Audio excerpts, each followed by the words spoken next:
এই নাও গোপাল, তোমার 3 মাসের স্যালারি। দাঁড়াও,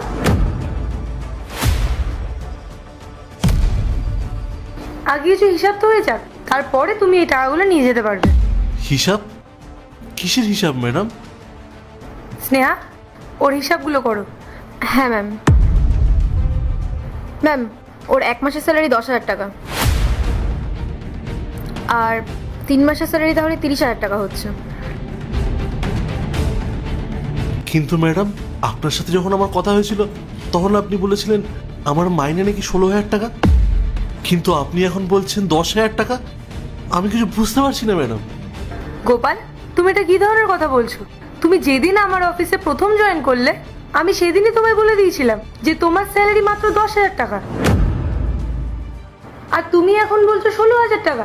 দেখো গোপাল, একদম মিথ্যা কথা বলবে না। ঠিক আছে ম্যাডাম। 10,000 না?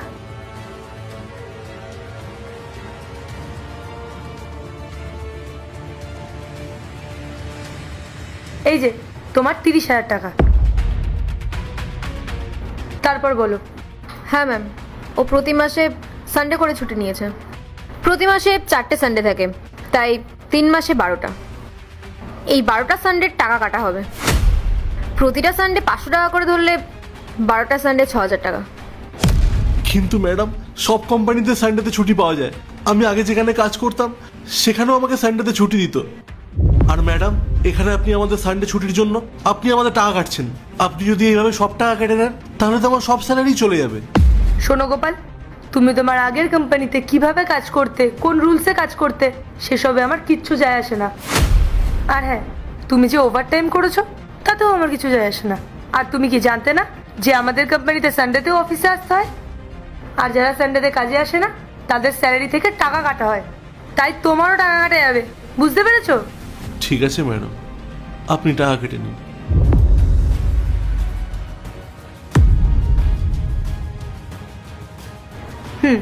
আরো 6,000 টাকা বাদ হলো। তারপর বলো। হ্যাঁ ম্যাম, আগের মাসে একটা অফিস পার্টি হয়েছিল, সেখানে টোটাল খরচা হয়েছিল 6 লাখ টাকা। আর প্রতিটা এমপ্লয়ীদের থেকে 5,000 টাকা করে নেওয়া হয়েছিল, তো ওর স্যালারি থেকেও সেটাই কাটা হবে। 5,000? ম্যাডাম, একদিনের জন্য 5,000 টাকা? এই টাকায় তো আমার বাড়ির 1 মাসের বাজার চলে আসে। আমি তো পার্টিতে একটুখানি খেয়েছিলাম, আর আর এইটুকু খাওয়ার জন্য আমাকে 5,000 টাকা দিতে হবে। আর আপনি যদি আমার কাছ থেকে আরো 5,000 টাকা কেটে নেন। পার্ট 2 দেখতে সাবস্ক্রাইব করো ভেলকু 78M।